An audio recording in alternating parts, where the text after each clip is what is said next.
Dans le plus grand événement de l'entreprise, il s'est figé sans rien comprendre. Les cadres ont commencé à rire. La panique était générale, jusqu'à ce qu'une simple femme de ménage lève la main et traduise. Ce qu'il a fait ensuite a fait pleurer tous les présents. Qu'est-ce qui va se passer dans cette histoire selon vous? Commentez et n'oubliez pas de vous abonner à notre chaîne et dites-nous de quelle ville vous nous regardez. Je vous promets que ce sera la meilleure histoire que vous entendrez de votre vie. Si cette histoire vous a ému, en tant qu'auditeur premium, il existe des récits encore plus profonds, intenses et secrets. Ce sont des histoires que seuls les membres les plus intimes connaissent. Cliquez sur « Devenir membre » maintenant et écoutez les meilleures histoires exclusives à un prix abordable. L'avenue des Champs-Élysées s'éveillait au rythme accéléré des cadres pressés. Dans cette forêt de béton et de verre, l'imposant bâtiment du groupe Moncler se distinguait parmi les gratte-ciel de Paris, abritant l'une des plus grandes entreprises d'ingénierie et d'architecture du pays. Alors que la plupart des employés arrivaient pour une nouvelle journée de décisions importantes et de réunions stratégiques, Sophie Dupont avait déjà terminé 2 étages de nettoyage. À 38 ans, Sophie était invisible pour la majorité des personnes qui traversaient les couloirs luxueux de l'entreprise. Vêtue de son uniforme bleu clair de la société Propreté Horizon, elle se déplaçait discrètement entre les bureaux, ramassant les gobelets jetables, vidant les poubelles et polissant les surfaces. Cependant, derrière cette apparence ordinaire, se cachait une femme aux capacités extraordinaires. « Bonjour, Madame Leclerc », salua Sophie en français, en entrant dans le bureau de la réceptionniste du 18e étage. Elle se tourna ensuite vers le cadre italien qui attendait sur l'un des canapés. « Buongiorno, signore. Desidera un café, mentre aspetta ?» L'homme leva les yeux, surpris d'entendre un italien parfait venant de la femme de ménage. Avant qu'il ne puisse répondre, Sophie s'était déjà tournée pour répondre à l'appel téléphonique d'un client français que Madame Leclerc ne parvenait pas à comprendre. Avec naturel, elle prit l'appel et, dans un français impeccable, nota le message et remercia pour l'appel. « Mon Dieu, vous êtes un ange, Sophie. Je ne sais pas ce que je ferais sans vous dans ces moments-là, » s'exclama Madame Leclerc soulagée. Sophie se contenta de sourire. Cela arrivait fréquemment. Fille d'un diplomate français qui avait servi dans divers pays, elle avait grandi entre le Liban, la France, l'Italie et le Japon. Elle maîtrisait 7 langues couramment et en comprenait 3 autres raisonnablement bien. Cependant, après la perte soudaine de son père et les difficultés financières qui suivirent, Sophie vit ses rêves de carrière internationale s'évanouir. Sans diplôme universitaire et avec une mère malade dont elle devait s'occuper, elle accepta le travail de femme de ménage pour survivre. « C'est juste un petit coup de main », répondit-elle avec humilité, bien qu'elle sût que son talent était exceptionnel. De l'autre côté de l'étage, Henri Moncler, le propriétaire du groupe, marchait rapidement vers la salle de réunion. À 45 ans, il portait le poids de l'empire construit par son père. Avec des traits forts, des cheveux grisonnants aux tempes et un costume impeccablement taillé, il émanait de l'autorité. Son visage, cependant, était tendu ce matin-là. « Émilie, annulez tous mes rendez-vous de l'après-midi. Je dois me consacrer au projet du complexe écologique Marseille, » ordonna-t-il à son assistante en passant devant son bureau. Le groupe Moncler était en pleine négociation pour son plus grand contrat international, un complexe touristique durable à Marseille en partenariat avec des investisseurs étrangers. Le projet non seulement consoliderait l'entreprise sur le marché international, mais transformerait également l'économie locale, générant des milliers d'emplois. Dans la salle de réunion, la tension était palpable. Autour de la table en bois noble, des cadres au visage préoccupé échangeaient des regards inquiets. Le contrat est en mandarin, arabe et russe. Nous avons besoin de traducteurs spécialisés en terminologie juridique et d'ingénierie. Et même ainsi, nous ne pouvons pas faire entièrement confiance aux nuances, expliqua François Mercier, directeur juridique de l'entreprise. Les Chinois insistent pour que nous signions d'ici la fin de cette semaine, où ils reconsidéreront le partenariat. Henri passa la main dans ses cheveux, visiblement frustré. Nous ne pouvons pas signer un document d'1 milliard sans comprendre chaque virgule. Avons-nous contacté toutes les agences de traduction fiables? Oui, monsieur.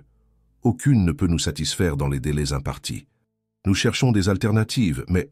François laissa sa phrase en suspens, feuilletant le document rempli de caractères indéchiffrables pour la plupart des personnes présentes. À l'extérieur, Sophie nettoyait les vitres de la salle. À travers elle Elle pouvait observer la réunion et même sans entendre clairement, sa capacité à lire sur les lèvres lui permettait de comprendre une partie de la conversation. Lorsqu'elle vit les documents sur la table, ses yeux se fixèrent sur les caractères en mandarin. Inconsciemment, elle commença à traduire mentalement ce qu'elle pouvait voir. Dans la salle d'à côté, Pierre Duval organisait ses notes. Professeur universitaire de linguistique pendant 2 décennies, il avait récemment accepté le poste de consultant culturel au groupe Montclair pour des projets internationaux. À 62 ans, avec ses cheveux blancs et ses lunettes à fine monture, il conservait l'enthousiasme d'un jeune professeur quand il s'agissait de langue et de culture. Il observa Sophie à travers la porte entr'ouverte. Quelque chose chez elle lui semblait familier, mais il n'arrivait pas à déterminer quoi. Il la vit, distraite, murmurer quelque chose en mandarin tout en regardant vers la salle de réunion. « Impressionnant », murmura-t-il pour lui-même. Il décida de s'approcher. « Bonjour. Vous parlez mandarin ?» Sophie sursauta, laissant presque tomber son flacon de produit de nettoyage. « Excusez-moi, je répétais simplement quelque chose que j'ai vu dans un film. » Tenta-t-elle de dissimuler, gênée d'avoir été surprise. Pierre sourit gentiment. « Pas besoin de vous excuser. La prononciation était parfaite. Il est rare de trouver des Français qui maîtrisent le mandarin. »« Je suis Pierre, consultant culturel ici dans l'entreprise. »« Sophie, » répondit-elle timidement, tendant la main. « Je fais simplement partie de l'équipe de nettoyage. »« Personne n'est simplement quelque chose, Sophie. Nous avons tous des talents cachés. » À ce moment, la porte de la salle de réunion s'ouvrit brusquement, et Henri sortit pressé, manquant de heurter Sophie. « Excusez-moi, » murmura-t-il automatiquement sans vraiment la regarder. Sophie fit un pas de côté, redevenant invisible. Mais Pierre remarqua comment ses yeux suivaient les documents dans les mains d'Henri avec un intérêt qui dépassait la simple curiosité. De l'autre côté du couloir, Étienne Lambert, directeur des opérations internationales, observait la scène avec méfiance. Cousin éloigné d'Henri et connu pour son ambition démesurée, Étienne voyait le projet du complexe écologique Marseille comme sa chance de prouver enfin sa valeur et peut-être même d'assumer une position plus élevée dans l'entreprise. « Nous avons besoin de ces traducteurs pour hier, François, » dit-il en s'approchant du directeur juridique. « Si ce contrat n'est pas conclu, nous perdrons tous. » Ce qu'Étienne ne mentionna pas, c'est qu'il avait déjà contacté les investisseurs chinois de son propre chef, s'offrant pour faciliter le processus de manière qui ne suivait pas toujours les règles éthiques de l'entreprise.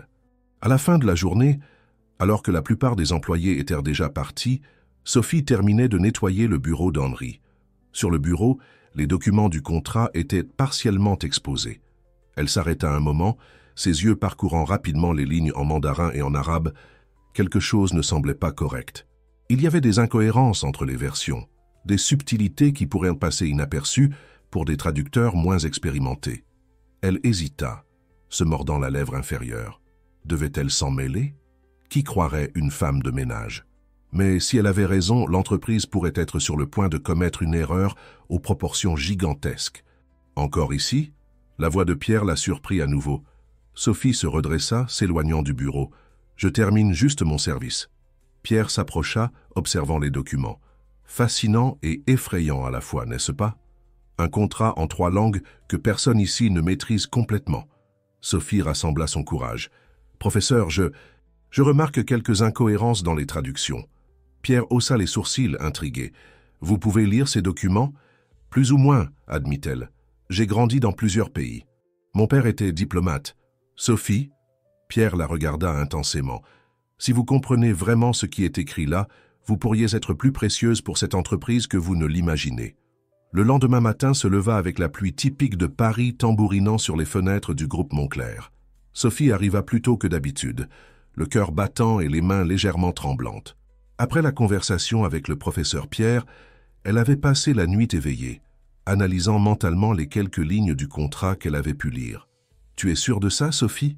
demanda Marie, son amie et collègue de l'équipe de nettoyage, tandis qu'elle rangeait leurs affaires dans le petit vestiaire des employés. « Tu vas risquer ton emploi pour une intuition ?»« Ce n'est pas une intuition, Marie, » répondit Sophie, ajustant son badge sur son uniforme. « Il y a quelque chose qui cloche dans ce contrat. La clause sur la responsabilité environnementale est différente dans les versions en mandarin et en arabe. C'est subtil, mais ça pourrait coûter des millions à l'entreprise. » Marie secoua la tête, inquiète. « Mais qui va croire la femme de ménage? Tu te souviens de Madame Moreau? Elle a été renvoyée juste pour avoir suggéré un changement dans le système de recyclage. Sophie respira profondément. Le professeur Pierre a dit qu'il parlerait à Monsieur Moncler. Il me croit. Et s'il ne te croit pas? Tu as ta mère dont tu dois t'occuper, le loyer, les médicaments. Je sais. Sophie ferma son casier avec un soupir. Mais je ne peux pas rester silencieuse en sachant ce que je sais. Le chemin jusqu'au 18e étage n'avait jamais semblé si long. En sortant de l'ascenseur, Sophie perçut immédiatement l'atmosphère tendue. Les cadres se déplaçaient rapidement dans les couloirs, leurs voix tendues résonnant dans les bureaux. Dans la salle de réunion principale, Henri Moncler gesticulait avec emphase, tandis que François et d'autres directeurs l'observaient avec des expressions préoccupées. La date limite est demain. La voix d'Henri traversa les parois vitrées. Si nous ne résolvons pas cela, nous perdons le contrat au profit du groupe Rousseau et Leblanc. Je ne peux pas l'accepter. Sophie commença sa routine habituelle, nettoyant les bureaux vides tout en essayant de calmer ses nerfs. Elle était sur le point d'entrer dans le bureau de François quand elle entendit des voix exaltées provenant de l'intérieur. « Étienne, nous ne pouvons pas simplement ignorer ces clauses. S'il y a un désastre environnemental, la responsabilité sera entièrement la nôtre, » argumentait François. « Tu exagères, » répondit Étienne irrité. « Les Chinois et les Arabes travaillent comme ça. C'est le prix à payer pour faire des affaires internationales. Henri doit comprendre cela ou il restera à la traîne. » Sophie s'éloigna discrètement, mais son esprit travaillait à toute vitesse. Étienne était-il prêt à ignorer des risques significatifs pour le bien de l'affaire? Cela expliquerait pourquoi il semblait si à l'aise avec les incohérences du contrat. « Sophie !» La voix de Pierre la fit sursauter. Il marchait rapidement dans sa direction, accompagné par Henri Moncler. Le visage du professeur était illuminé par un sourire, mais les yeux d'Henri affichaient un mélange de scepticisme et de curiosité. « Monsieur Moncler, voici Sophie Dupont, l'employée dont je vous ai parlé, » présenta Pierre. Henri étudia Sophie d'un regard pénétrant. Ce n'était pas le genre d'homme qui perdait son temps, surtout dans ce moment critique. « Le professeur Pierre m'a raconté une histoire intéressante, » dit-il, sa voix grave et contrôlée. « Il m'a dit que vous pouviez lire le contrat en mandarin et en arabe. Est-ce vrai ?» Sophie sentit le poids de tous les doutes et préjugés dans cette question. Elle redressa les épaules, respira profondément et répondit avec une assurance qu'elle ne savait pas posséder. « Oui, monsieur. Et aussi en russe, français, italien, japonais et, évidemment, anglais. » Henri croisa les bras, toujours pas convaincu. « Et comment une... » Il hésita, cherchant le mot juste. « Une employée du nettoyage a-t-elle acquis de telles connaissances? Mon père était diplomate, monsieur. J'ai vécu dans plusieurs pays pendant mon enfance et mon adolescence. J'ai appris les langues par immersion et ensuite je les ai perfectionnées par moi-même. Et pourquoi travaillez-vous comme femme de ménage avec ce talent? » La question frappa Sophie comme un coup, mais elle garda sa contenance. « Nous ne pouvons pas toujours choisir nos chemins, monsieur Moncler. Quand mon père est décédé, notre situation financière a radicalement changé. J'ai dû prendre soin de ma mère malade et accepter le travail qui était disponible. » Pierre intervint. « Henri, j'ai enseigné la linguistique comparée pendant plus de 20 ans. Je peux reconnaître quand quelqu'un a une maîtrise authentique d'une langue. » Sophie ne bluffe pas. Henri réfléchit un moment, pesant ses options. « Très bien. Testons vos compétences. » 10 minutes plus tard, ils étaient dans la salle de réunion. François, Étienne et 2 autres directeurs les avaient rejoints, tous visiblement sceptiques. Sur la table, les contrats en mandarin, arabe et russe étaient étalés. Sophie sentit le regard d'Étienne la transpercer, un mélange de méfiance et de dédain. « Alors, Madame Dupont, » commença Henri, indiquant les documents, « que pouvez-vous nous dire sur ces contrats ?» Sophie s'approcha de la table, essayant de contrôler le tremblement de ses mains. Elle commença par le contrat en mandarin, lisant à haute voix et traduisant simultanément en français. La salle resta dans un silence absolu, tandis qu'elle avançait dans le document avec aisance, expliquant les termes techniques et les nuances culturelles. Cette clause ici, elle pointa un paragraphe spécifique, établit qu'en cas d'impact environnemental, la responsabilité sera entièrement de la partie française, quelle que soit la cause. Mais dans la version arabe, elle prit l'autre document et localisa la clause correspondante. Ici, il est dit que la responsabilité sera partagée, mais avec des critères différents de compensation. Et dans la version russe, la clause n'existe même pas. François écarquilla les yeux, prenant les documents pour vérifier. Comment n'avons-nous pas remarqué cela avant? Parce que nous avons fait confiance à des traducteurs séparés pour chaque langue, sans vérification croisée adéquate, répondit Henri, son expression se transformant graduellement du scepticisme à l'admiration. Étienne se leva brusquement. C'est absurde. Nous faisons confiance à la parole d'une femme de ménage sur un contrat d'1 milliard? Nous avons besoin d'experts certifiés, pas de... Silence, Étienne, coupa Henri levant la main. Continuez, Madame Dupont. Sophie poursuivit, soulignant d'autres disparités significatives. Question de licence, droit de propriété intellectuelle et clause de résiliation, toutes présentaient des variations subtiles mais cruciales entre les versions. Et ici, indiqua-t-elle une autre section, il y a une condition qui n'existe pas dans la version originale en anglais. Elle établit que si la construction ne commence pas dans les 6 mois suivant la signature, les investisseurs étrangers peuvent prendre le contrôle total du projet, avec une compensation minimale. La salle tomba dans un silence stupéfait. François fut le premier à parler. Si nous avions signé cela, nous aurions livré notre plus grand projet sur un plateau, compléta Henri, passant la main sur son visage. Ses yeux rencontrèrent ceux de Sophie, maintenant avec un respect authentique. Comment avez-vous remarqué tout cela avec seulement quelques minutes d'accès aux documents? J'ai une bonne mémoire photographique, expliqua-t-elle. Et quand on grandit parmi des diplomates, on apprend à identifier le langage ambigu dans les contrats. Étienne se leva à nouveau, le visage rouge de colère contenue. C'est ridicule. Elle a évidemment été placée par la concurrence pour saboter l'affaire. Qui nous garantit que ces traductions sont précises? Je peux confirmer, intervint Pierre. Je ne parle pas couramment le mandarin ou l'arabe, mais j'en connais assez pour vérifier ce que Sophie dit. Elle a raison, Étienne. Henri prit une décision. François, je veux que vous formiez une nouvelle équipe pour renégocier ces clauses. Étienne, contactez les investisseurs et demandez une prolongation du délai. Il se tourna vers Sophie. Quant à vous, Madame Dupont, j'aimerais que vous travailliez avec nous sur ce projet. Temporairement, bien sûr. Comme consultante linguistique, demanda-t-elle, ayant du mal à croire ce qu'elle entendait. Exactement. Sous la supervision du professeur Pierre. Nous pouvons discuter des conditions dès aujourd'hui. Étienne renifla, ramassant ses papiers. C'est une erreur, Henri. Une grave erreur. Il sortit de la salle en claquant la porte. François s'approcha de Sophie, lui tendant la main. « Je vous dois des excuses, Madame Dupont. » Et des remerciements. Quand tout le monde fut parti, ne restant que Sophie et Pierre, elle laissa enfin échapper un soupir tremblant. Que vient-il de se passer? Pierre sourit, posant sa main sur son épaule. Vous venez de changer le cours de votre vie, Sophie, et possiblement celui de cette entreprise aussi. Hors de la salle, Étienne marchait furieusement dans le couloir. Il prit son téléphone portable et composa rapidement un numéro. « Nous devons parler », dit-il à voix basse. « La femme de ménage est en train de tout ruiner. Oui, celle-là même. Découvre tout sur elle. Je veux connaître chaque détail de la vie de Sophie Dupont d'ici la fin de la journée. » 3 jours s'étaient écoulés depuis que la vie de Sophie avait été complètement transformée. Le petit bureau qui servait auparavant de débarras pour le matériel de bureau avait maintenant été aménagé pour devenir son espace de travail. Un bureau en acajou récupéré d'une salle en rénovation, un ordinateur neuf et une vue partielle sur les Champs-Élysées composaient son nouvel environnement. « Ça, je n'arrive toujours pas à y croire », murmura Sophie pour elle-même en organisant les différentes versions du contrat sur la table.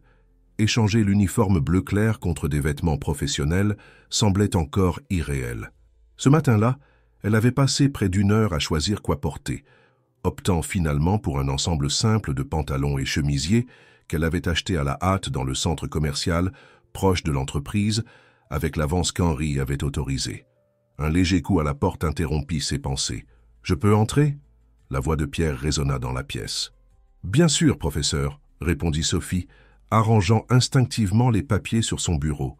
Pierre entra portant une pile de livres. « J'ai apporté quelques références sur la législation internationale qui pourraient vous aider. Alors, comment vous sentez-vous dans votre nouveau rôle ?»« Honnêtement, terrifié, avoua-t-elle avec un sourire nerveux. Hier soir, j'ai fait un cauchemar où je traduisais tout incorrectement, et l'entreprise perdait des millions par ma faute. » Pierre posa les livres sur la table et s'assit sur la chaise en face d'elle. Parfaitement normal. Mais rappelez-vous, vous n'êtes pas seul dans ce processus. Nous construisons une équipe autour de vous. C'est étrange, réfléchit Sophie. J'ai passé tellement de temps à être invisible dans ces couloirs, et maintenant tout le monde semble me remarquer. Certaines personnes me regardent comme si j'étais une intruse. Les changements rapides génèrent toujours de la résistance. Donnez du temps au temps. Vos résultats parleront plus fort que n'importe quel préjugé. La conversation fut interrompue par un autre coup à la porte, cette fois plus énergique. Émilie, l'assistante d'Henry, apparut avec son efficacité habituelle. « Bonjour, Monsieur Moncler demande votre présence dans la salle de conférence dans 15 minutes. Les investisseurs chinois sont en visioconférence. » Sophie sentit un frisson dans son ventre. « Déjà? Mais je pensais que nous aurions plus de temps pour nous préparer. » Ils ont insisté pour parler avec la personne qui a identifié les divergences dans le contrat, expliqua Émilie, lançant un regard évaluateur à Sophie. Je vous recommande d'apporter tous les documents pertinents. Après le départ d'Émilie, Sophie se tourna vers Pierre, paniquée. Je ne peux pas faire ça, parler avec des investisseurs milliardaires. Je n'ai même pas de formation en négociation internationale.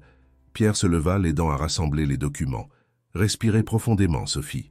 Vous connaissez ces contrats mieux que quiconque ici. Soyez simplement authentique et utilisez vos connaissances. Je serai à vos côtés tout le temps. 15 minutes plus tard, Sophie entrait dans la salle de conférence, où Henri, François et d'autres directeurs étaient déjà positionnés devant un énorme écran. Les visages sérieux de 3 cadres chinois les observaient de l'autre côté de la connexion. Étienne était assis dans un coin, visiblement contrarié par la situation. « Ah, la voici », annonça Henri, faisant signe à Sophie de s'approcher. « Messieurs, voici Sophie Dupont, notre spécialiste en langue qui a identifié les incohérences dans le contrat. » Sophie salua les cadres en mandarin impeccable, se présentant formellement et exprimant son respect pour la culture d'affaires chinoise. Les visages sérieux des cadres s'adoucirent visiblement, surpris par sa fluidité. « Impressionnant, mademoiselle Dupont », répondit le plus âgé d'entre eux, également en mandarin. « Il est rare de trouver des Français qui parlent notre langue avec tant de naturel. Monsieur Moncler nous a informés de vos préoccupations concernant le contrat. » La réunion se poursuivit pendant 2 heures intenses. Sophie expliqua chaque divergence qu'elle avait trouvée, toujours avec diplomatie et respect. Elle alternait entre le mandarin, le français et l'anglais, traduisant simultanément pour que tous les présents puissent suivre. Sa capacité à médier la communication sans perdre les nuances techniques impressionna tant les Chinois que les cadres français. « Je dois admettre, dit le principal cadre chinois à la fin, qu'il y a eu des défaillances dans notre processus de traduction. Ce n'était pas intentionnel, mais nous reconnaissons que les différences auraient pu causer de sérieux problèmes à l'avenir. Nous proposons un nouveau cycle de négociation, suggéra Henri, avec Sophie supervisant toutes les versions du contrat pour garantir la cohérence. Quand la visioconférence prit fin, un silence momentané s'empara de la salle, suivi d'expressions de soulagement et même de quelques applaudissements discrets. « Extraordinaire », commenta François, s'approchant de Sophie. « Vous n'avez pas seulement identifié les problèmes, mais vous avez créé un pont de confiance. Ils étaient sur le point d'abandonner l'affaire en soupçonnant notre mauvaise foi. » Henri s'approcha avec une expression plus détendue que Sophie n'avait jamais vue. « Vous venez potentiellement d'économiser des milliards pour cette entreprise, et plus important encore, vous avez sauvé notre réputation internationale. » « J'ai simplement fait mon travail, » répondit Sophie, assimilant encore ce qui venait de se passer. « Non, vous avez fait bien plus que cela, » insista Henri, « et c'est pourquoi je veux formaliser votre position. Pas comme consultante temporaire, mais comme notre nouvelle directrice des relations internationales. » La salle devint silencieuse. Étienne se leva brusquement, renversant sa chaise. « C'est absurde, Henri. Elle n'a pas de qualification formelle, pas d'expérience en entreprise. Pas de MBA ou de doctorat en affaires internationales. Ce qu'elle a démontré aujourd'hui vaut plus que n'importe quel diplôme, » rétorqua Henri avec fermeté. De plus, le groupe Moncler a toujours valorisé les résultats au-dessus des diplômes. Étienne quitta furieusement la salle, laissant derrière lui une ambiance tendue.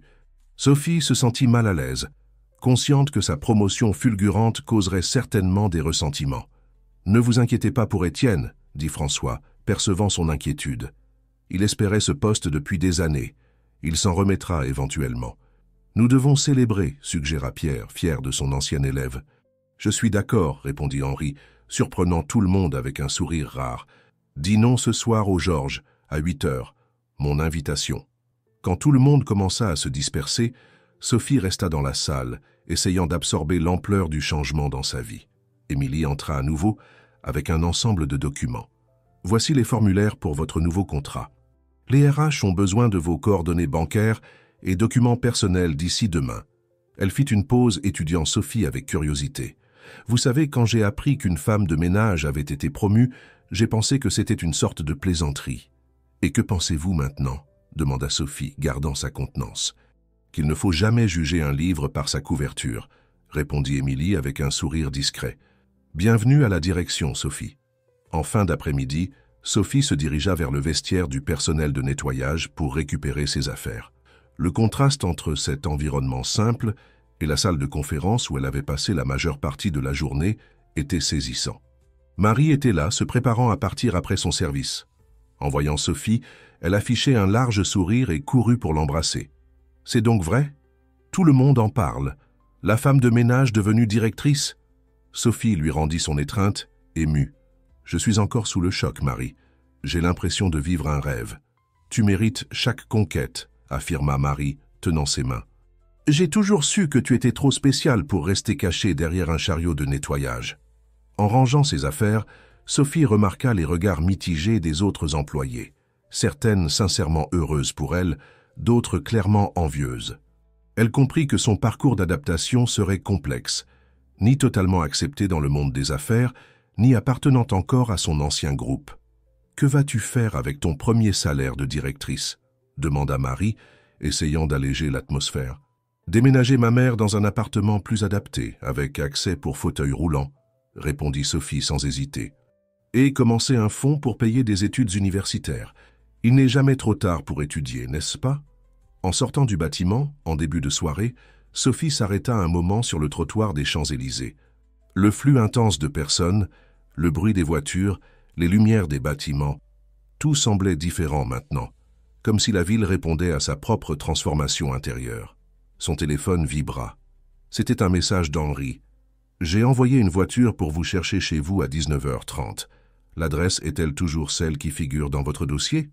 Sophie sourit. « Oui, c'était toujours la même adresse. Un petit appartement dans la banlieue est de Paris.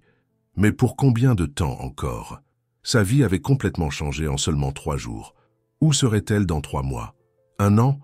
Ce qu'elle ne savait pas, c'est qu'à ce moment précis, Étienne était dans son bureau, fouillant chaque détail de sa vie, à la recherche de quelque chose qu'il pourrait utiliser contre la nouvelle directrice.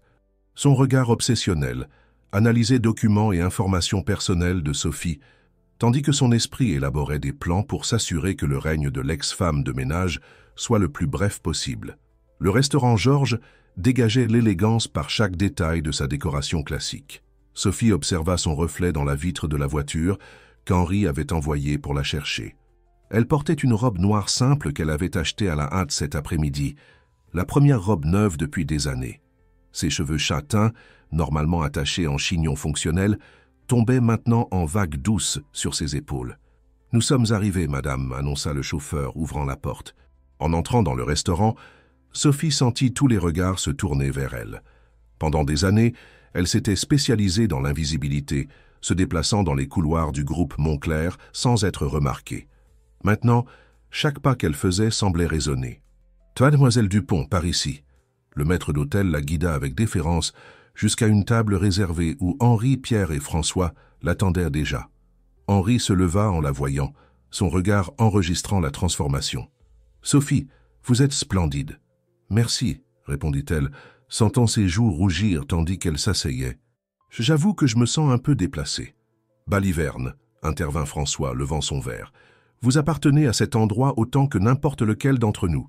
Un toast à notre nouvelle directrice des relations internationales. » Les verres s'élevèrent en célébration. Sophie sirota le champagne, s'habituant encore à l'idée que c'était sa nouvelle réalité. « Alors, » commença Henri après avoir passé les commandes, « racontez-nous davantage votre histoire, Sophie.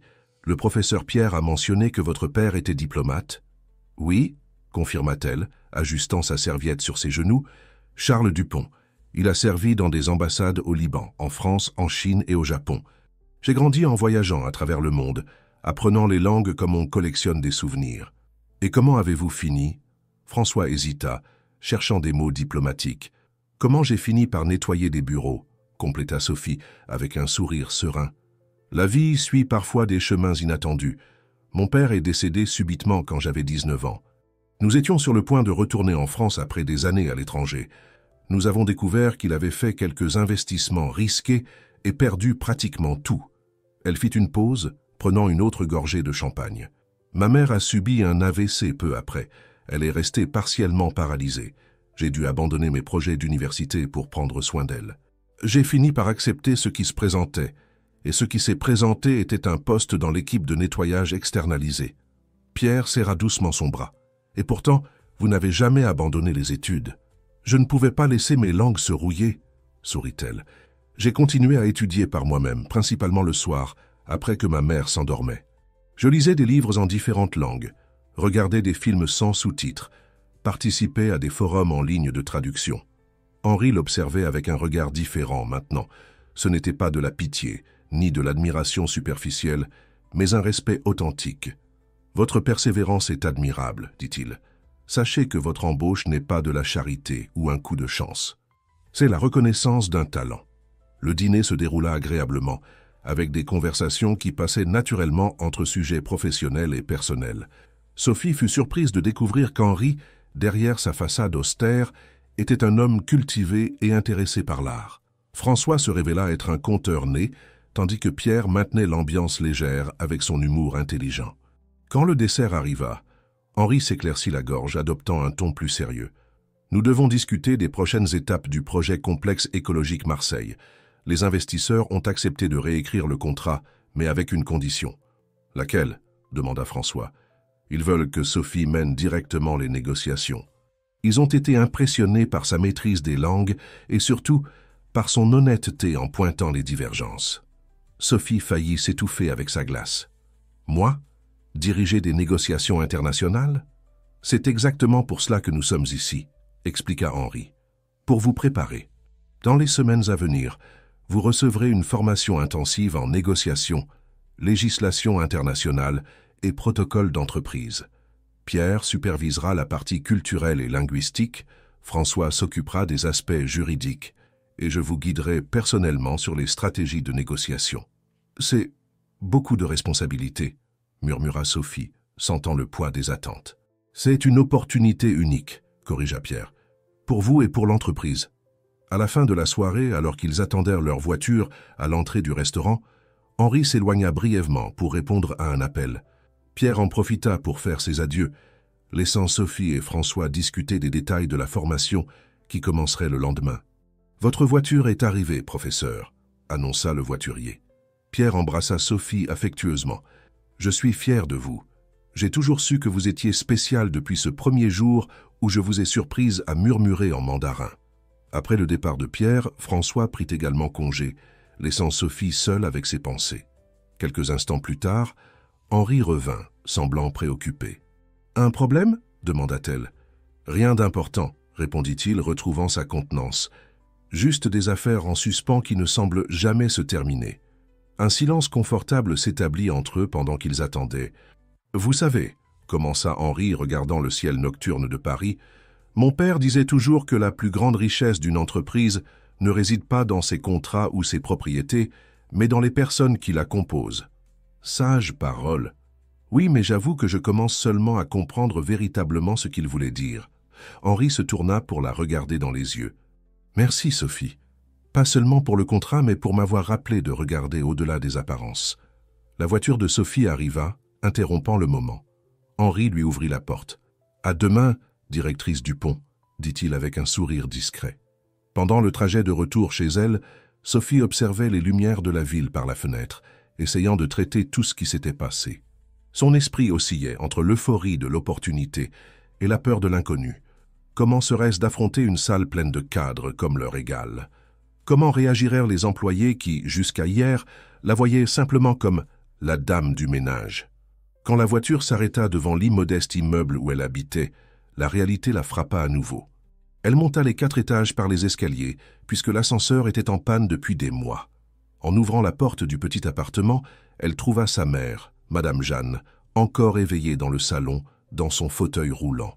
« Ma fille !» s'exclama la dame, avec un sourire radieux. Comment s'est passé le dîner avec les grands patrons?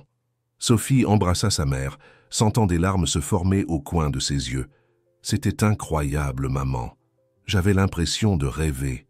Elle s'assit à côté de sa mère et raconta tous les détails de la soirée, depuis le restaurant luxueux jusqu'à la proposition de diriger les négociations internationales. « Je suis si fière, » dit Madame Jeanne, tenant les mains de sa fille. « Ton père serait radieux. Il a toujours dit que tu avais un don spécial pour les langues. Mais j'ai peur, maman, et si je n'y arrive pas? Et s'il découvre que je suis une imposture? » « Une imposture ?» Madame Jeanne fronça les sourcils. « Tu parles 7 langues couramment. Tu comprends les contrats internationaux. Tu as identifié des problèmes que personne d'autre n'a vus. Comment peux-tu être une imposture? Je n'ai pas de diplôme, pas d'expérience en entreprise. L'expérience et l'éducation viennent sous de nombreuses formes, Sophie. Tu as appris dans le monde réel, pas seulement dans des salles de classe, cela a de la valeur. » Plus tard, déjà dans son petit lit, Sophie n'arrivait pas à dormir. Son téléphone vibra avec un message. C'était d'Henri. « J'ai préparé un dossier sur le complexe écologique Marseille pour que vous le révisiez. Envoyé par email. Reposez-vous bien. Demain sera un grand jour. » Elle sourit à l'écran, sentant une étrange connexion avec cet homme qui, jusqu'à quelques jours auparavant, remarquait à peine son existence. Il y avait quelque chose chez Henri Moncler, une solitude voilée derrière le succès, une humanité cachée sous la façade corporate qui éveillait sa curiosité. Le lendemain matin, Sophie se réveilla tôt, déterminée à affronter son nouveau défi. Elle enfila le meilleur ensemble qu'elle avait acheté et attacha ses cheveux en un chignon élégant. En arrivant à l'entreprise, elle remarqua immédiatement les différences. Le garde à l'entrée la salua par son nom, l'ascenseur exclusif de la direction était disponible pour elle, et Émilie l'attendait à la réception de l'étage des cadres. « Bonjour, directrice Dupont, votre nouveau bureau est prêt », annonça l'assistante, la conduisant dans le couloir. Le bureau était en réalité un vaste espace avec une vue panoramique sur les Champs-Élysées. Bureau en bois noble, fauteuil en cuir, une petite salle de réunion adjacente et même une salle de bain privative. « C'est excessif », murmura Sophie, se sentant déplacée. « Standard pour les directeurs », répondit Émilie pragmatiquement. « Votre agenda d'aujourd'hui est déjà organisé. Formation avec monsieur Mercier à 9 heures, déjeuner avec le professeur Duval à midi et réunion avec monsieur Moncler à 15 heures pour discuter des stratégies de négociation. » Quand Émilie sortit, Sophie s'assit dans son nouveau fauteuil, tournant lentement pour contempler la vue. Elle ouvrit son email professionnel et trouva des dizaines de messages de bienvenue d'employés qui n'avaient jamais remarqué son existence auparavant. Parmi eux, un message se démarquait. Un email d'Étienne avec le titre « Votre véritable histoire ». Le doigt de Sophie flotta hésitant au-dessus de la souris. L'email d'Étienne semblait être un piège, prêt à être déclenché. Avec une respiration profonde, elle cliqua finalement. « Mademoiselle Dupont, » disait le message, « vous avez peut-être réussi à impressionner Henri et les autres avec votre prétendu talent, mais je sais qu'il y a plus dans votre histoire que ce que vous racontez. Je suggère une conversation privée aujourd'hui, après les heures de bureau. Il serait regrettable que certaines informations sur votre passé parviennent aux mauvaises oreilles. » Étienne Lambert. Une vague d'anxiété parcourut son corps. Quelles informations seraient-ce? Qu'aurait pu découvrir Étienne? Sa vie n'avait pas de secrets obscurs, seulement des circonstances difficiles qui l'avaient conduite sur des chemins inattendus. Avant qu'elle ne puisse y réfléchir davantage, François frappa à sa porte. « Prête à commencer ?» demanda-t-il, entrant avec une pile de documents. « Nous avons beaucoup à couvrir sur la législation environnementale internationale. » Les heures suivantes passèrent dans un tourbillon d'informations. François était un excellent professeur, patient et méthodique, expliquant des concepts complexes de manière accessible. Sophie absorbait tout avec avidité, prenant des notes détaillées et faisant des connexions avec des connaissances qu'elle possédait déjà. « Impressionnant », commenta François quand ils firent une pause pour le café. « Vous avez une capacité d'assimilation hors du commun. »« J'ai toujours aimé apprendre, » répondit-elle modestement. Quand on n'a pas accès à l'éducation formelle, chaque opportunité de connaissance devient précieuse. Le déjeuner avec Pierre fut également productif, centré sur les nuances culturelles des négociations avec les investisseurs chinois et arabes. Le professeur apporta des perspectives précieuses sur les protocoles non-verbaux et les hiérarchies implicites qui pourraient affecter les réunions. Souvenez-vous, souligna Pierre, dans les cultures à contexte élevé comme la chinoise, ce qui n'est pas dit est souvent plus important que les mots eux-mêmes. Comme mon père avait l'habitude de dire, on écoute avec les yeux à Pékin, compléta Sophie, se rappelant les enseignements paternels. Pierre sourit avec approbation. Exactement. Vous avez un avantage que peu de négociateurs français possèdent. Vous comprenez non seulement les langues, mais les cultures qui les sous-tendent. En retournant à son bureau, Sophie trouva un petit paquet sur sa table. À l'intérieur se trouvait un ensemble élégant de stylos Montblanc et une carte manuscrite, pour que vos mots coulent avec la même élégance dans toutes les langues. J'aime. Le geste inattendu d'Henri l'émut. Cet homme qui une semaine auparavant ne connaissait même pas son nom, démontrait maintenant une attention aux détails qui la surprenait. Elle rangea soigneusement la carte dans le tiroir, prévoyant de le remercier personnellement plus tard. À 3 heures de l'après-midi, elle se dirigea vers le bureau d'Henri pour la réunion programmée. En entrant, elle le trouva absorbé dans des documents, le front plissé de concentration. « Excusez-moi, dit-elle doucement. Pouvons-nous commencer ?» Henri leva les yeux, son visage s'adoucissant immédiatement.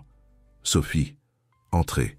Je révise simplement quelques points du projet. » La réunion se déroula naturellement, Henri partageant des stratégies de négociation affinées par des années d'expérience internationale. Son approche était directe et pragmatique, mais aussi étonnamment éthique. « Le secret d'une négociation durable n'est pas de gagner à tout prix, expliqua-t-il, mais de trouver un équilibre où tout le monde sort satisfait, particulièrement dans des projets à long terme, comme le complexe écologique Marseille. C'est rafraîchissant d'entendre cela, commenta Sophie. J'ai toujours pensé que le monde des affaires consistait uniquement à maximiser les profits. C'est une vision limitée que de nombreux cadres, malheureusement, partagent, répondit Henri, se levant pour servir 2 cafés. Mon père a construit cette entreprise avec des principes différents. Le profit est essentiel, mais jamais aux dépens de l'éthique ou de la durabilité. Pendant qu'ils conversaient, Sophie remarqua des nuances chez Henri qui contredisaient sa réputation d'homme d'affaires froid et calculateur. Il y avait une profondeur dans ses yeux, une préoccupation authentique pour l'impact de ses décisions qui allait au-delà du bilan financier. « Pourquoi avez-vous choisi Marseille pour ce projet ?» demanda-t-elle, acceptant la tasse qu'il lui offrait. « Une connexion personnelle », révéla Henri, s'asseyant non pas derrière son bureau, mais dans le fauteuil à côté d'elle. « Ma mère était marseillaise. J'ai passé de nombreux étés de mon enfance là-bas, avant qu'elle... » Il hésita. « Nous quitte. Je suis désolé, » murmura Sophie. « C'était il y a longtemps. Mais je veux honorer sa mémoire en construisant quelque chose qui respecte la beauté naturelle de la région et bénéficie à la communauté locale. » Il fit une pause, comme s'il réalisait qu'il avait partagé plus que prévu. Enfin, revenons au contrat.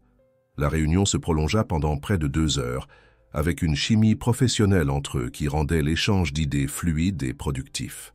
À la fin, Henri semblait véritablement impressionné par les contributions de Sophie. « Vous avez une perspective unique, » observa-t-il. « Vous arrivez à voir des angles que nous, prisonniers d'années de formalisme d'entreprise, ignorons souvent.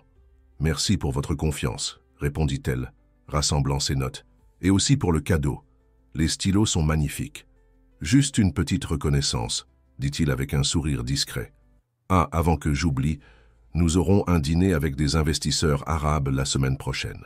Votre présence sera fondamentale. » En sortant du bureau d'Henri, Sophie faillit entrer en collision avec Étienne qui semblait l'attendre dans le couloir. « Je vois que vous avez déjà complètement conquis notre cher président, » commenta-t-il avec acidité. « Impressionnant pour quelqu'un qui, jusqu'à la semaine dernière, nettoyait ses ordures. » Sophie garda sa contenance, refusant d'être provoquée. « Avez-vous reçu mon email, Étienne ? J'ai accepté de vous parler après les heures de bureau. Je serai dans mon bureau à 18 heures. J'y serai, » répondit-il avec un sourire inquiétant. « Ce sera une conversation révélatrice. » Le reste de l'après-midi passa rapidement, Sophie plongée dans les préparatifs pour les prochaines réunions. À 18 heures précises, un coup ferme à sa porte annonça l'arrivée d'Étienne. « Entrez, dit-elle, s'ajustant dans son fauteuil et se préparant mentalement à la confrontation. Étienne entra avec l'assurance de quelqu'un qui détient des cartes gagnantes. Sans attendre d'invitation, il s'assit sur la chaise en face de son bureau.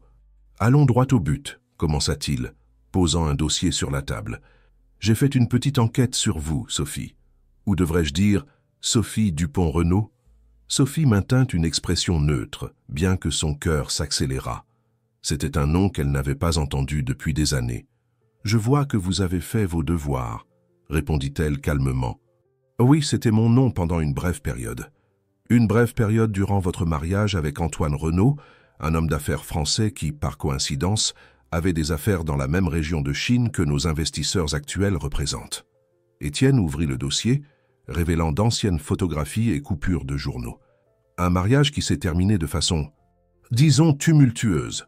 Qu'insinuez-vous exactement, Étienne? J'insinue que vous avez omis des informations cruciales, que votre présence ici n'est peut-être pas une simple coïncidence, que vous avez peut-être un agenda caché lié à vos anciens contacts en Chine. Sophie respira profondément, gardant son calme. Mon bref mariage s'est terminé il y a 8 ans et n'a aucun rapport avec mon travail actuel. Je n'ai rien omis de pertinent. Henri est-il au courant? Sait-il que vous avez des connexions personnelles avec des hommes d'affaires qui sont en concurrence directe avec nous? Étienne se pencha en avant. Que pensez-vous qu'il dirait s'il découvrait que sa nouvelle protégée a un passé si intéressant? Je pense qu'il apprécierait mon honnêteté en lui racontant personnellement, répondit Sophie, se levant. Comme j'ai l'intention de le faire demain même. Il n'y a rien dans mon passé dont j'ai honte, Étienne. Seulement des choix et des conséquences, comme nous en avons tous. La confiance dans sa réponse sembla déstabiliser Étienne momentanément. « Vous croyez vraiment que vous allez durer dans ce poste ?» se reprit-il. « Une femme de ménage sans formation académique, sans expérience en entreprise, avec un passé questionnable. C'est juste une question de temps avant que tous ne réalisent l'erreur qu'ils ont commise. »« Peut-être, » concéda Sophie, le surprenant. « Mais d'ici là, je ferai le meilleur travail possible.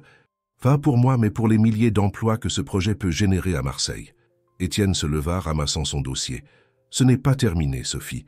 Loin de là. » Après son départ, Sophie se laissa tomber dans son fauteuil, tremblant légèrement. Son mariage avec Antoine avait été une erreur de jeunesse. Une passion impulsive pendant son séjour en France qui s'était rapidement transformée en une relation contrôlante et étouffante. Elle s'était échappée de cette situation avec l'aide de son père, peu avant le décès de celui-ci. Ce n'était pas un secret obscur, juste une partie douloureuse de son passé qu'elle préférait ne pas revisiter.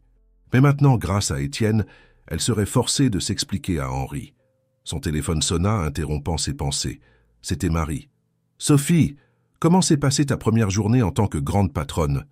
La voix amie amena un sourire involontaire à ses lèvres. « Intense, c'est le moins qu'on puisse dire. Nous sommes tous fiers de toi ici en bas, » dit Marie. « Enfin, presque tous. Certaines personnes sont jalouses, bien sûr, mais la majorité est de tout cœur avec toi. »« Merci, Marie, ça signifie beaucoup pour moi. D'ailleurs, » continua son ami, « j'ai découvert quelque chose qui pourrait t'intéresser. Tu te souviens comment tu as toujours voulu créer un programme pour valoriser les employés de divers secteurs. J'ai appris que l'entreprise dispose d'un budget non utilisé pour des projets de diversité en entreprise. » Les yeux de Sophie brillèrent d'une idée soudaine. « Marie, tu es géniale. Je dois faire des recherches à ce sujet. » Après avoir raccroché, Sophie ouvrit son ordinateur, soudainement revigorée. S'il y avait un moyen de consolider sa position et simultanément d'aider d'autres employés dans des situations similaires à la sienne, ce pourrait être la voie à suivre. Pendant qu'elle recherchait des programmes de diversité en entreprise, elle ne remarqua pas la silhouette qui l'observait discrètement à travers la porte entr'ouverte. Henri resta là quelques instants, observant la détermination sur son visage, avant de suivre silencieusement son chemin dans le couloir, pensif. La semaine suivante s'écoula à un rythme frénétique pour Sophie. Entre les sessions intensives de formation, les réunions préparatoires pour les négociations internationales et l'adaptation à son nouveau rôle, elle avait à peine le temps de respirer. Cependant, à chaque moment libre, elle se consacrait au développement de son idée, un programme de valorisation de la diversité des talents au sein du groupe Moncler. Le jeudi matin, elle rassembla son courage pour frapper à la porte d'Henri. Elle devait non seulement présenter son projet, mais aussi clarifier son passé avant qu'Étienne ne puisse le déformer. « Entrez !» répondit la voix grave de l'autre côté. Sophie trouva Henri debout, observant la ville par la large fenêtre de son bureau. Il se retourna en l'entendant entrer, un léger sourire se formant sur ses lèvres. « Sophie, quelle agréable surprise !»« Notre formation aujourd'hui n'était pas prévue pour l'après-midi. En fait, je viens pour 2 raisons différentes, expliqua-t-elle, ajustant nerveusement le dossier qu'elle portait. « Premièrement, j'aimerais partager une idée pour un programme d'entreprise. Deuxièmement, je dois vous parler de quelque chose de personnel qui pourrait affecter la confiance que vous m'avez accordée. » L'expression d'Henri devint sérieuse. « Asseyez-vous, je vous prie. » Sophie respira profondément et commença par la partie la plus difficile. « Avant de travailler ici, j'ai été brièvement marié à un homme d'affaires français nommé Antoine Renaud. Il avait des intérêts en Chine, incluant des contacts avec certains des groupes qui investissent dans le complexe écologique Marseille. » Henri écouta attentivement, tandis qu'elle relatait son mariage raté, la nature contrôlante d'Antoine, et comment elle s'était complètement éloignée de ce cercle après le divorce. « Étienne a découvert cela et a insinué que j'ai un agenda caché, » conclut-elle. « Je voulais que vous l'appreniez par moi, pas par des rumeurs. » Un silence s'installa entre eux tandis qu'Henri traitait l'information. Finalement, il parla. « Je vous remercie de votre honnêteté, Sophie. Mais pourquoi pensez-vous que cela affecterait ma confiance en vous ? » « Parce que j'ai omis cette information, » répondit-elle, surprise par sa réaction calme. « Vous avez été engagé pour votre compétence linguistique et votre perspicacité à identifier des divergences contractuelles, pas pour votre historique personnel, » expliqua Henri. « Nous avons tous des chapitres de nos vies que nous préférons ne pas revisiter. L'important est que vous ayez choisi de partager cela avec moi maintenant. » Le soulagement que Sophie ressentit fut immense. « Merci pour votre compréhension. Quant à Étienne, continua Henri, un ton plus dur dans sa voix, je m'occuperai de lui personnellement. Enquêter sur la vie privée des collègues franchit des limites éthiques inacceptables dans cette entreprise. » Sophie acquiesça reconnaissante, puis passa au second sujet. « À propos du programme que j'ai mentionné, j'aimerais proposer un événement appelé Talent Invisible. » Elle ouvrit son dossier, révélant un plan détaillé pour identifier et célébrer les employés de tous les niveaux hiérarchiques qui possédaient des compétences extraordinaires au-delà de leurs fonctions formelles. « L'idée est née de ma propre expérience, » expliqua-t-elle. « Combien d'autres Sophie existent dans cette entreprise ? Des personnes avec des talents exceptionnels qui restent invisibles en raison de leur position. » Au fur et à mesure qu'elle présentait les détails, depuis le processus de nomination jusqu'à l'événement de reconnaissance et les opportunités de développement qui seraient offertes, Sophie remarqua l'intérêt croissant dans les yeux d'Henri. « Ce ne serait pas simplement un événement motivationnel, » souligna-t-elle. « Ce serait une véritable transformation culturelle, une façon de dire que nous valorisons les personnes, pas seulement les titres. » Lorsqu'elle termina, Henri resta silencieux quelques instants, ses mains entrecroisées sur la table. « Savez-vous ce que mon père disait à propos de l'innovation, Sophie ? Que les meilleures idées sont celles tellement évidentes qu'elles nous font nous demander pourquoi personne n'y a pensé avant. » Il sourit, prenant le document qu'elle avait préparé. Ce programme est exactement cela. Une idée brillante dans sa simplicité et profonde dans son impact potentiel. Alors, vous approuvez ? Non seulement j'approuve, mais je veux que vous le présentiez à la réunion du conseil d'administration la semaine prochaine, avec un budget adéquat et un soutien institutionnel. Les yeux de Sophie brillèrent. Vraiment, je ne m'attendais pas à une réponse si positive. Vous continuez à me surprendre, Sophie Dupont, dit Henri, son regard soutenant le sien, pendant un moment plus long que nécessaire. Maintenant, nous avons un dîner avec des investisseurs arabes ce soir. Êtes-vous prête ? Complètement, répondit-elle, sentant une confiance renouvelée. Le dîner de ce soir-là au prestigieux restaurant Le Tour d'Argent fut un succès retentissant. Sophie impressionna les investisseurs arabes par sa maîtrise non seulement de la langue, mais aussi des complexes nuances culturelles. Quand ils se séparèrent, le chef de la délégation tint à exprimer son admiration. « En 20 ans d'affaires internationales, j'ai rarement rencontré quelqu'un avec votre sensibilité culturelle, mademoiselle Dupont. Le groupe Moncler possède un trésor dans son équipe. » Dans la voiture, revenant du dîner, Henri semblait vraiment impressionné. « Vous les avez complètement conquis. J'ai simplement fait mon travail, » répondit-elle modestement. « Non, vous avez fait bien plus. Vous avez transformé une négociation tendue en une conversation entre amis. » Il fit une pause, comme s'il considérait soigneusement ses prochains mots. « Sophie, aimeriez-vous dîner avec moi demain, juste nous deux? Sans contrat, sans négociation. » L'invitation inattendue fit bondir le cœur de Sophie. « J'adorerais, » répondit-elle, se surprenant elle-même par la rapidité de son acceptation. Dans les semaines qui suivirent, Sophie se partagea entre les préparatifs finaux pour le contrat du complexe écologique Marseille et l'organisation de l'événement Talents Invisibles. L'idée avait été accueillie avec enthousiasme par le conseil d'administration, avec seulement Étienne manifestant des réserves qui furent rapidement écartées après l'intervention d'Henri. Le programme généra une vague d'excitation parmi les employés. Des histoires remarquables commencèrent à émerger. Un agent de sécurité qui était champion national d'échecs, une réceptionniste qui avait développé un logiciel de planification pendant son temps libre, un chauffeur qui parlait 5 langues. « C'est incroyable comme nous n'avons jamais connu ces histoires », commenta François lors d'une réunion de planification. « Des personnes que nous voyons tous les jours, mais que nous ne connaissons jamais vraiment. » Pendant ce temps, la relation entre Sophie et Henri évoluait discrètement. Leurs dîners devinrent un rituel hebdomadaire, des moments privés où ils partageaient non seulement des idées, mais aussi des histoires personnelles, des rêves et des vulnérabilités. Henri se révéla être un homme très différent de sa persona publique, sensible, attentionné et profondément préoccupé par l'héritage qu'il construisait. « Mon père a créé cette entreprise à partir de rien », raconta-t-il lors d'une de leurs rencontres. « Quand il est décédé, j'ai promis de l'amener à de nouveaux sommets, mais sans sacrifier les principes qu'il valorisait. »« C'est une grande responsabilité », observa Sophie. « C'est solitaire, surtout, admit-il, jusqu'à récemment. » Le regard qu'ils échangèrent à ce moment en disait plus que des mots ne pourraient exprimer. Le jour de l'événement Talents Invisibles, l'auditorium du groupe Moncler était bondé.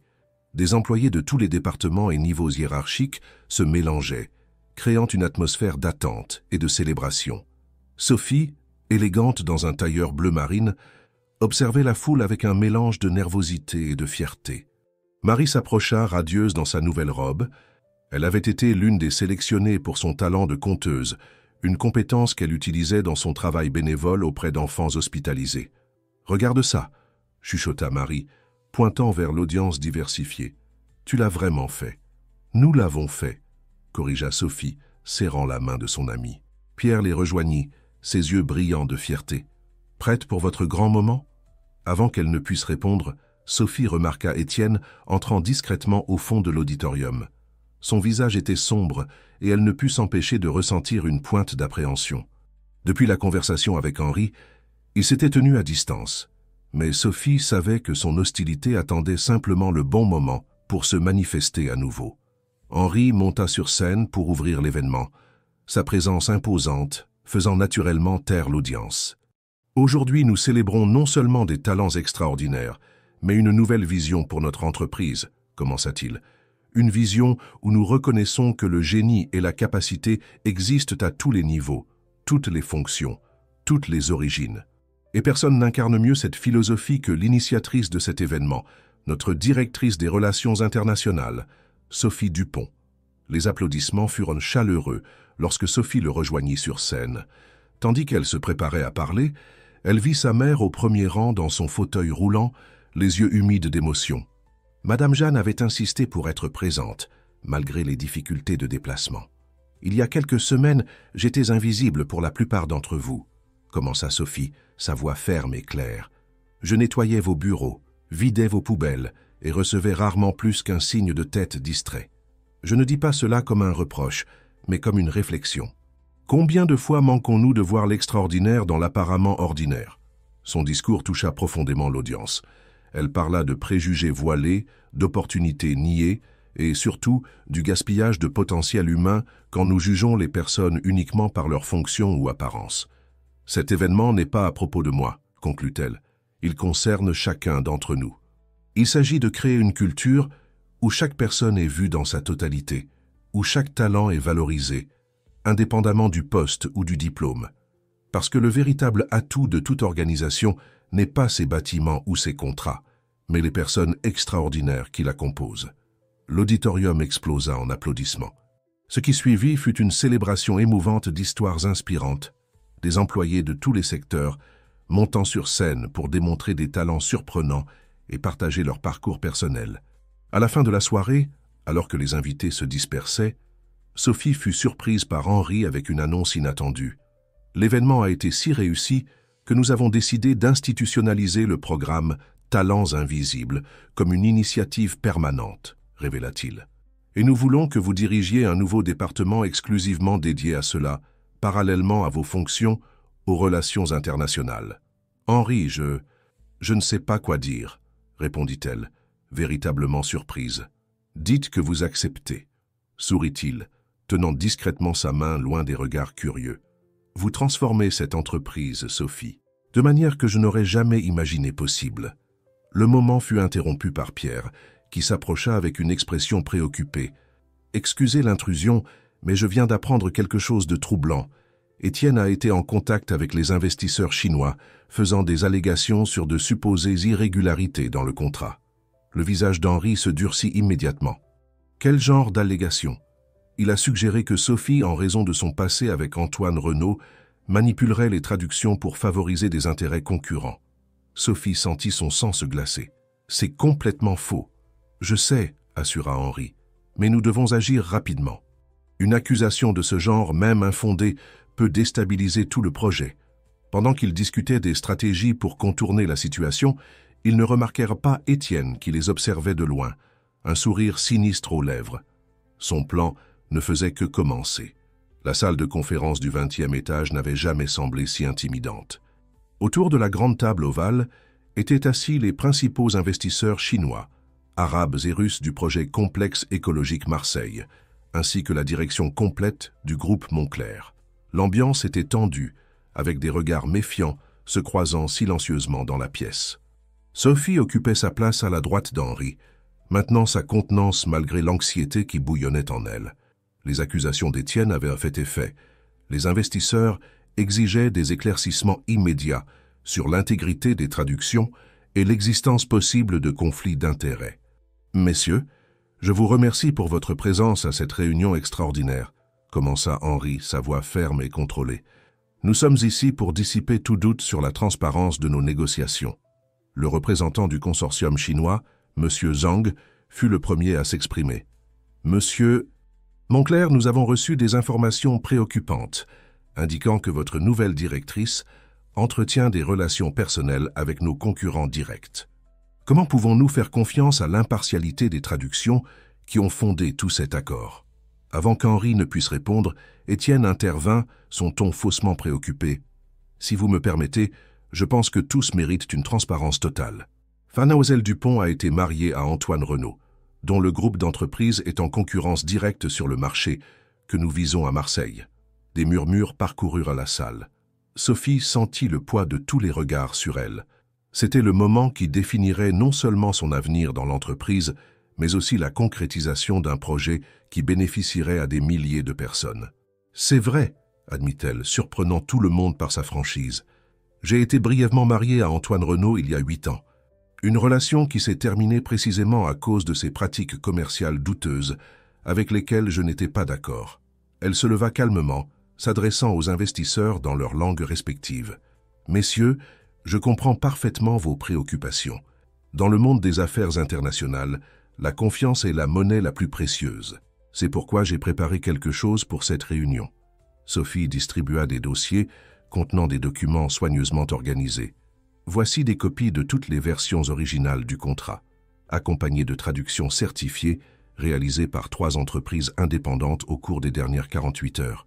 Comme vous pouvez le vérifier, elles sont identiques aux traductions que j'ai présentées initialement. Les investisseurs commencèrent à feuilleter les documents, échangeant des regards surpris. De plus, continua-t-elle, j'ai inclus une déclaration sous serment détaillant mon parcours professionnel complet, y compris mon bref mariage et mon éloignement total d'Antoine Renaud et de ses affaires. Le professeur Pierre Duval, linguiste international respecté, a également fourni son avis technique indépendant sur les traductions. Pierre, assis de l'autre côté de la table, acquiesça en confirmation. Après révision de toutes les versions, je confirme l'exactitude absolue des traductions présentées par mademoiselle Dupont.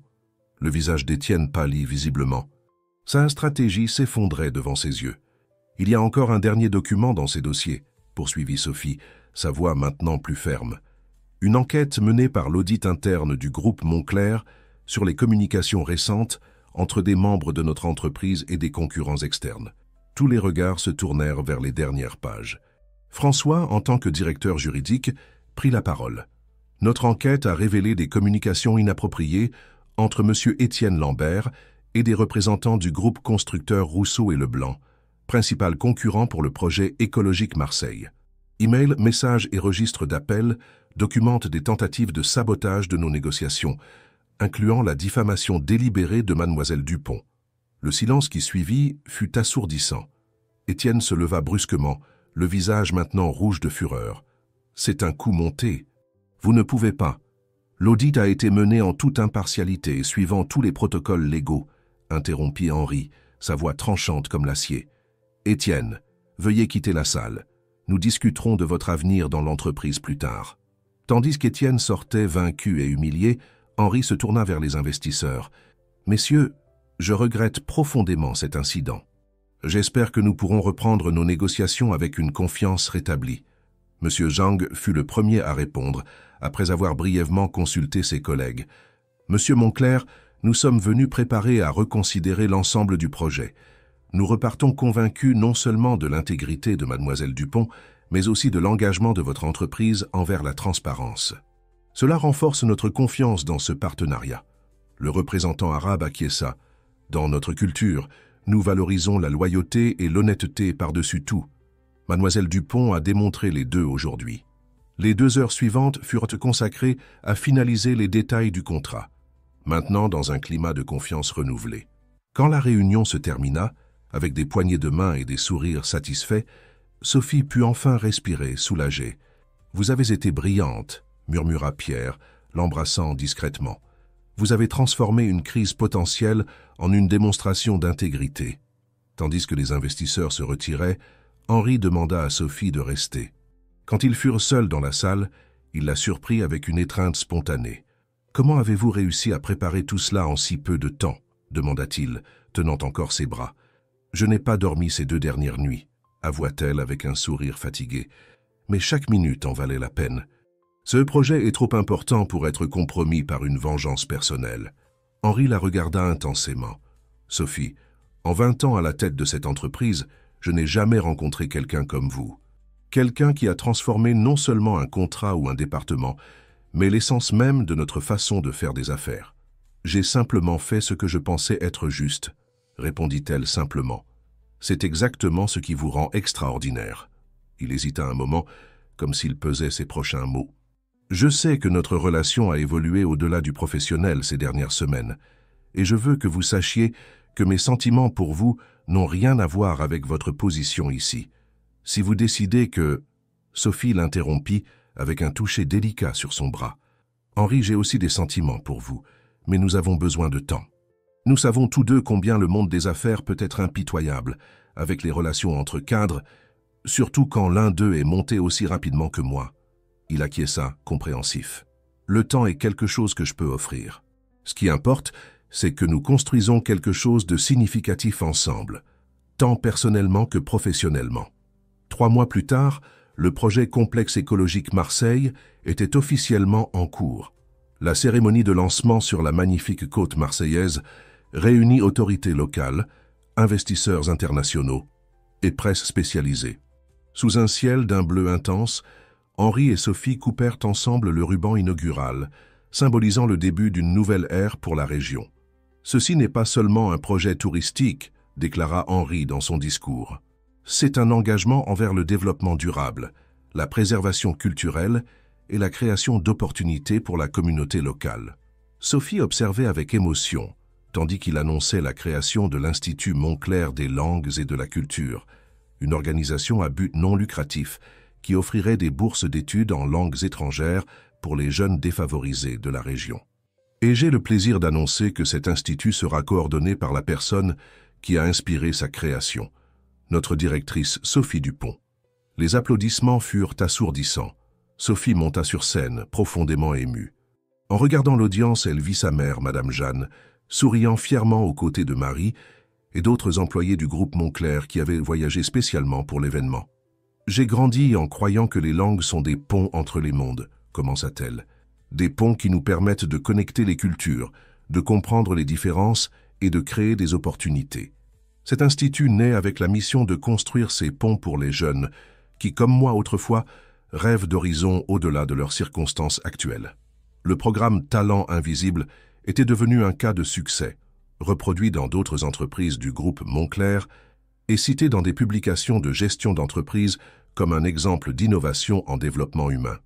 Plusieurs employés découverts grâce à l'initiative avaient été promus ou réaffectés à des postes qui exploitaient mieux leurs talents uniques. Étienne, après son départ de l'entreprise, avait tenté sans succès de poursuivre le groupe Moncler pour diffamation. Les preuves contre lui étaient irréfutables et sa réputation sur le marché était irrémédiablement compromise. Pierre avait accepté l'invitation à devenir consultant académique de l'Institut des langues, apportant sa vaste expérience pour structurer le programme et les méthodologies d'enseignement. Après la cérémonie, tandis que les invités se dispersaient pour le cocktail au bord de la mer, Sophie trouva un moment de calme pour contempler l'océan. Le soleil commençait à se coucher, teintant l'horizon de tons orangés et dorés. Henri la rejoignit, lui offrant une coupe de champagne. « Un toast à l'avenir », proposa-t-il. « À l'avenir », acquiesça-t-elle, faisant teinter sa coupe contre la sienne. « Qui aurait cru que nettoyer des contrats abandonnés sur les bureaux des cadres m'amènerait jusqu'ici ?» « Le destin œuvre de façon mystérieuse, » réfléchit Henri. « Ou peut-être n'est-ce pas le destin, mais notre capacité à reconnaître la valeur là où d'autres ne la voient pas. » Ils marchèrent ensemble sur la plage, pieds nus dans le sable tiède, discutant des plans pour l'Institut et rêvant de possibilités. Leur relation avait évolué vers quelque chose de profond et respectueux, basé sur l'admiration mutuelle et des valeurs partagées. Ce soir-là, durant le dîner de célébration, Sophie surprit tout le monde avec une autre annonce. L'Institut Moncler des langues et de la culture aura une extension spéciale, un programme de requalification professionnelle pour les employés de services généraux, secrétaires, réceptionnistes et autres professionnels souvent marginalisés dans le monde des affaires, parce que le talent ne reconnaît pas les hiérarchies et que le prochain grand leader pourrait actuellement être en train de vous servir votre café ou de nettoyer votre bureau. Les applaudissements furent chaleureux et sincères. Henri la regarda avec admiration, sachant que la véritable transformation ne faisait que commencer. Un an plus tard, le complexe écologique Marseille accueillait ses premiers clients, tandis que l'Institut formait déjà sa première promotion de jeunes polyglottes. Sophie partageait son temps entre Paris et Marseille, supervisant les deux projets avec la même dédicace et vision qui la caractérisait. Par un après-midi particulièrement beau, alors qu'elle observait les étudiants pratiquer différentes langues dans les jardins de l'Institut, Sophie réfléchit à son parcours extraordinaire. De l'invisibilité au leadership, des difficultés aux conquêtes, chaque étape avait été essentielle pour façonner la personne qu'elle était devenue.